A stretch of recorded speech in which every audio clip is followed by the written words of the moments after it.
तर सुख जर शोधत बसलो ना आपण तर अख्खं आयुष्य आपलं सुख शोधण्यात जाते आणि सुखी जर राहायचं म्हणलं तर आपण एका क्षणात सुद्धा सुखी होऊ शकतो.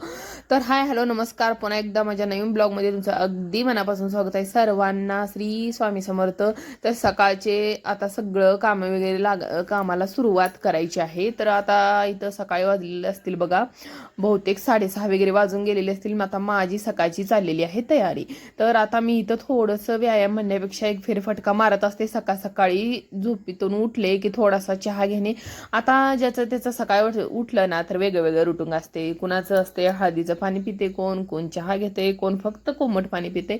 तर सगळ्यात महत्त्वाचं म्हणलं तर कोमट पाणी हे एकदम बेस्ट आहे. पण मला चहाची पहिल्यापासून सवय असल्यामुळे मी चहाच घेते आणि ते सोडणं काय आता शक्य नाही. आणि ती एखादी जर गोष्ट आपण लिमिटमध्ये घेतली तर ती सुद्धा चांगली असं मला वाटते. तर माझी सवय मी अशीच राहू देते. तर आता इथं आंघोळ वगैरे झालेली आहे मस्त. तर फ्रेश वगैरे झाले थोडंसं आणि बाहेर आलेली आहे. कारण आज लवकर उठले होते पण काय झालं तर माहिती का, आज लवकर उठले पण काय झालं आपलं म्हणजे एकदम दिवस नव्हता. तुम्हाला तर मी पहिले दाखवलं, दिवस नव्हता तर मग झाडू वगैरे कसा मारणार ना. एकदमच लवकर उठलं म्हणजे अंधारामध्ये मग ते लाईट लावून व्यवस्थित वाटत नाही. त्यापेक्षा म्हणलं अगोदर घरातलं थोडंसं उरकून घेते. तर किचनमधली वगैरे तयारी जवळजवळ निम्म्याच्या वरती झालेली आहे आणि देवपूजा वगैरे झालेली आहे, घरात झाडू झालेला आहे. आणि इथं थोडंसं म्हणजे गवत भरपूर आलेलं होतं. तर गवत भरपूर आलेलं होतं, पालापाचोळा त्या गवतामध्ये तर भरपूर पसारा पडलेला होता. तर गवत वगैरे मी काढलेला आहे. तो थोडा व्हिडिओ माझ्या हातून डिलीट झालेला आहे. तर इथं हो का काढून टाकलेलं फक्त आहे. आता हे ह्यांना म्हणलं थोडंसं उचलून घ्या, कारण हे गवत काढायला जवळजवळ आमचा पाऊण तास गेलता. तर म्हणलं आता तुम्ही जरा मदत करा. मग त्यांनी जरा मदत केलेली आहे, त्यांनी पण काढू लागलेलं आहे. झाडं आमची जर कुणी तुम्ही कंटिन्यू व्हिडिओ बघत असाल तर तुम्हाला माहिती आहे झाडं आमची किती मोठी मोठी आली ती. आता आम्ही जवळजवळ निम्म्याच्या वरती सगळी झाडं कट केलेली आहेत आणि पूर्ण अशी बांधून घेतलेली आहेत. खालून जी बुड आहेत ना पूर्ण अशी हवेशीर एकदम रिकामी ठेवलेली आहेत. पूर्ण खालून कट केलेले आहे, वरती कट केलेलं आहे. मध्यंतरी थोडीशी झाडं ठेवलेली आहेत कारण व्यवस्थित फुटून यावं असं म्हणून ठेवलेलं आहे थोडंसं. आणि हे सुद्धा झाड बांधायचं नसते तरी पण मी बांधलेलं आहे, कारण खाली आता हे दुसऱ्या झाडांचा पालापाचोळा पडून खाली एवढं स्वच्छता राहत नव्हती आणि ती पण झाड थोडंसं जास्तीचं खाली वाकलं होतं. तर त्याच्यामुळं थोडंसं हे केलेलं आहे. पण वेगळंच एक फ्रेश वाटायला लागले बघा. कारण कसं आहे माहिती का, निसर्गाच्या सानिध्यात जे सुख आहे ना ते कुठंच नाही मला असं वाटते. कारण आपण जर एक बाय चान्स म्हणजे आपली एक इच्छा असली ना आपल्याला निसर्ग सानिध्यात घर असं ते जर भेटलं आपल्याला, तर आपल्यासारखा सुखी माणूस अख्ख्या सगळ्या विश्वात नाही असं, आपल्याला जगात नाही असं आपल्याला वाटतंय. तर माझं तसंच झालं एक्झॅक्टली. मला ना दुसरं काहीच माझं नव्हतं की आयुष्यामध्ये माझं एक घर असावं असं निसर्गाच्या सानिध्यात.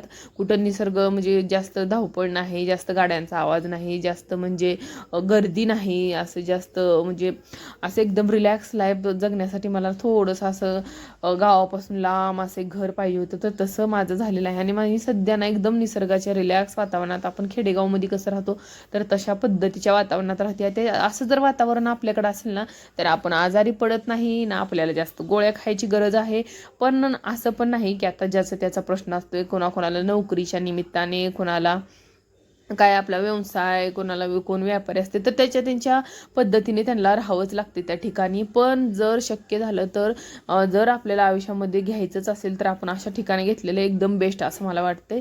कारण कसं आहे माहिती का, जर शेवटी ऑप्शन नसेल तर आपल्याकडे काय पर्याय नाही. कारण कसं आहे, ऑप्शन नसेल त्या गोष्टीला काहीच ऑप्शन नसतो, तर आपल्याला तिथं शांतच बसावं लागतंय. तर माझ्याकडं होतं म्हणलं असं घ्यायचंच होतं तर मग निसर्गाच्या ह्याच्यामध्ये घ्यायचं. आणि इथं ना मला असं अजिबात काय म्हणजे गर्दी वगैरे नसल्यामुळे एकदम शांत वाटते. तर आता कसं आहे माहिती का, जास्त गर्दीत राहण्याला ना माणसाची मेंटॅलिटी पण एवढी अशी रिलॅक्स राहत नाही आणि माणूस आतून असा खचून गेल्यासारखा होतोय. त्यामुळं कसं आहे माहिती का, थोड्या थोड्या गोष्टीचा ट्रेस यायला लागतोय आपण ज्यावेळेस एकदम दगदगीच्या वातावरणात राहतोय. त्यामुळं ते सगळे अनुभव आपण आयुष्यामध्ये घेतलेले असते, त्यामुळे आपल्याला त्याच्याविषयी सगळं माहिती असते. त्यामुळे म्हणलं नकोच तशा वातावरणामध्ये. तर आता इथं आलेली आहे मी बाजारामध्ये आणि इथं घेत आहे तर सध्या मी मासे. तर मासे वगैरे बाजारामधून आणलेले आहेत आणि थोडेसे म्हणजे आमच्या घरात ते दोघं जण खातेत. तर आम्ही सहज असे बाहेर गेलतो. तर आम्हाला बनवणार आहे, मी आंब्याचा रस बनवलेला आहे आणि त्यांना बनवणार आहे आता. आपलं मासे थोडंसं फ्राय, कारण एक दोघं खायचे म्हटलं तर एवढे पण जास्त लागत नाहीत. मग पूर्वासाठी आणि त्याच्या पप्पासाठी पहिल्यांदा रस्सा करून घेते आणि त्यांच्या दोघांना फ्राय करते. मी आणि ऋतू आमरस, चपाती आणि थोडीशी फ्राय कशी तर भाजी बनवीन म्हणून ठेवलेलं आहे. तसंच तर इथं जी आपली काय वाम का काय तर म्हणतात त्याला, ते एवढं पण मला माशाच्या प्रकारातलं माहीत नाही, हे आमच्या ह्यांना माहिती आहे तर त्यांनी घेतलेलं आहेत. मी फक्त माझं म्हणजे जे काय बाजारामध्ये थोडंफार भाजीपाला होता ना ते आणण्यासाठी गेले होते. तर ते आणलेले आहेत, वाम म्हणते बहुतेक त्याला. आणि त्याच्यानंतर आता मी बनवायला घेतलेलं आहे. तर त्याच्यामध्ये टाकलेलं आहे खोबऱ्याची पेस्ट, अद्रक लसूणची पेस्ट, घरचं काळं तिखट, हे सगळं टाकून ना असं मस्त असं चरचर कोळसं तळून घेतलेलं आहे. कारण खोबरं ना कधी पण सोनेरी कलर येतो, मस्त असं तळलं ना तरच ते छान लागते. नाहीतर काय होते, भाजीमध्ये कचकच करते दाताखाली आणि मग ती भाजी पण टेस्टला छान लागत नाही. तर इथं सगळी म्हणजे हे करून घेतलं होतं, मसाला वगैरे तयार करून ठेवला होता. बाकीचा पण फ्राय थोडंसंच बनवायचं होतं. तर दोन्ही भाज्यांचा मसाला एकदाच करून घेतला. आणि सध्या काय झाले, तिखट आहे ना, तिखटमध्ये थोडंसं तेल जास्त झालेलं आहे. त्याच्यामुळं काय होतंय, तिखट आहे ना मला कधी पण असं म्हणजे डब्यामधून फोडूनच टाकावं लागते. आता एक दिवशी मला ना पूर्ण तिखटाचा डब्बा घेऊन एकदम बारीक बारीक असं करूनच ठेवावं लागणार आहे. त्याचं ना थोडं असं गट्टू नसतात का, असं घट्ट होऊन बसले तिखट, तर त्याच्यामुळे काढताना पण प्रॉब्लेम यायलाय. आणि मी अगोदर तिखट वगैरे टाकलेलं होतं, पण मला परत सांगितलं की भाजी जरा जास्त तिखट बनव. म्हणल्यानंतर बरं झालं म्हणलं, अजून बनवते तोपर्यंतच सांगितलेलं आहे. बनवल्यानंतर टेन्शन नको, मग परत ते कसं होतंय, खाणाऱ्याला पण त्याची इच्छा एक असते ना, आपण बनवलेलं एक असते. तर असो, तर आता इथं टाकलेला आहे आपला मटन मसाला आणि त्याच्यानंतर फिश मसाला, त्याच्यानंतर हे सगळं टाकून घेऊन त्याला थोडंसं तळून घेतलेलं आहे. आणि थोडंसं त्यांच्या दोघांपुरती भाजी बनवायची होती. आणि म्हणलं आता बनवणार आहे एवढं तिखट, जरा माझ्यातून जास्त झाले, तर त्यांना म्हणलं भाजी जरा जास्त बनवते, कारण सकाळी पण खाऊन घ्या, कारण आता ह्याला काय पर्याय नाही. कारण जास्त भाजी झाली म्हणलं की तिखट झालं म्हणलं की पाणी टाकण्याशिवाय आपल्याकडे दुसरा ऑप्शन नसतोय. तर पाणी टाकलेलं आहे, म्हणलं आता सकाळी पण घ्या, कारण दोघंच खाणार आहे. तर मासे पण तुमच्या दोघांपुरती ते आहेत, तर तुम्ही ती खाऊन घेऊ शकता. तर भाजी वगैरे इथं बनवून झालेली आहे. आता फक्त बनवायचं होतं फ्राय. तर फ्रायसाठी पण सगळा मसाला वगैरे तयार करून घेतलेला आहे.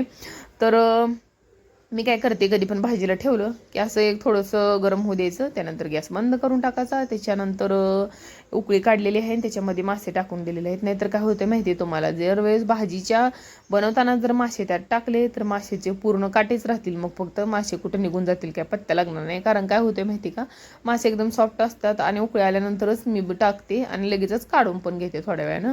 तर फ्राय बनवायची होती ना, तर फ्रायसाठी मी काय केलं, पहिल्यांदा धुवून त्याला मी थोडंसं असं एक पॅक ह्याच्यामध्ये फ्रीजमध्ये ठेवलं होतं. गेल्या वेळेस काय झालं माहिती आहे का, मासे बनवायचे म्हणून मी ते फ्रीजमध्ये असेच ओपन ठेवले आणि त्याच्यानंतर काय झालं की पूर्ण असं म्हणजे त्याचा जो स्मेल आहे ना, आपल्या फ्रीजमधलं दूध म्हणा किंवा भाजीपाला म्हणा, त्याचं ती सगळं असं वास आहे ना सगळ्या पदार्थाला लागतो आणि त्याच्यासारखा माशासारखाच वास येतोय सगळ्या पदार्थाचा. त्यामुळे त्याला आता काय केलं, जे आपलं पोळीचा डबा असतो ना, पोळीच्या डब्यामध्ये पॅक करून त्याला फ्रीजमध्ये ठेवून दिलं मी. म्हणलं झंझट नको. कसं आहे माहिती आहे का, एखादी गोष्ट आपण जर आपल्याला आवडत नसेल ना आणि त्याचाच मग वास लागला तर आपण ते पदार्थ सगळे खाणार कसे. तर मला मासे अजिबात म्हणलं तर खरं सांगते, अजिबात आवडत नाहीत मला मासे. पण माझं कसं आहे, आपण आपलं आयुष्य आपण आपल्या पद्धतीने जगतो ना, मग ज्यांना जी गोष्ट आवडते त्यांना ती घरात गोष्ट आणू द्यायची, खाऊ द्यायची, बनवून द्यायची. ज्याचं त्याचं आयुष्य ज्याच्या पद्धतीने जगू द्यायचं. आपण व्हेज आहो, आपण काय खात नाही किंवा आपण थोडंसंच काय खातो म्हणून दुसऱ्याला काय खाऊ द्यायचं नाही, असं नाही. ज्याची त्याला जे त्याच्या आवडीच खाऊ द्यायचं. त्यांना थोडं नॉनव्हेज आवडतंय तर मी त्यांना बनवून देत असते दोघांना. माझी मुलगी आणि त्यांना आवडतंय तर त्यांच्यासाठी बनवलेलं आहे. इथं खोबरे वगैरे टाकून घेतलेलं आहे, अद्रक लसूणची पेस्ट टाकलेली आहे, हळद टाकलेली आहे. त्याच्यानंतर हे हळद थोडीशी जास्त टाकली, कारण हे फक्त खारं फ्राय बनवायचं होतं, आपलं हे बनवायचं नव्हतं, तिखट बनवायचं नव्हतं. कारण काय केलं, तिखट जर माशामध्ये टाकलं तर एवढं टेस्ट लागत नाही सुक्यामध्ये. आणि ऑलरेडी भाजी पण एवढी आता झणझणीत झाली म्हणलं तर चालते. एखाद दिवशी कितीही आपण अन्नपूर्ण असलं तरी पण एखाद दिवशी थोडाफार पचका होणं हे होतच असते आपल्या बाबतीत. कारण आपल्या मागं सकाळी 1760 कामं असते. ती एक काम करायचं की ती काम सोडायचं का हे करायचं, तर पोरांचं मध्ये शाळेत असते. तर असं रुटीनच्या कामामध्ये थोडंफार होत असते. आणि आपल्या जी लेडीज आहेत ना त्यांनाच ही गोष्ट माहिती आहे की सकाळ सकाळी किती एकाच वेळेस किती कामं असते, त्याच्यामुळं काय काय वेळेस गडबड होते.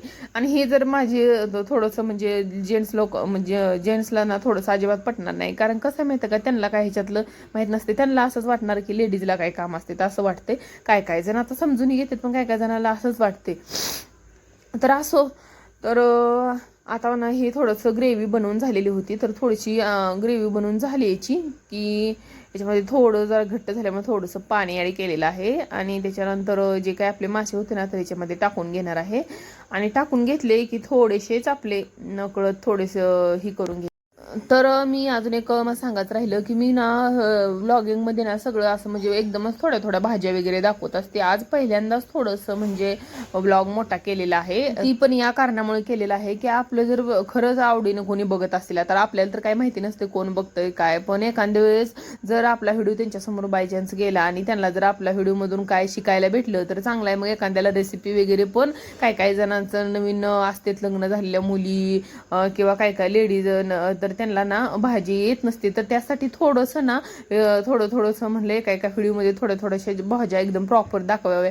मी काय म्हणते, आता प्रत्येकाला येते ह्या हेतूने मी भाज्या कधी काय बनवले किंवा किती त्यात प्रॉपर काय काय टाकलेलं आहे हे कधी मी सांगत नाही जास्त.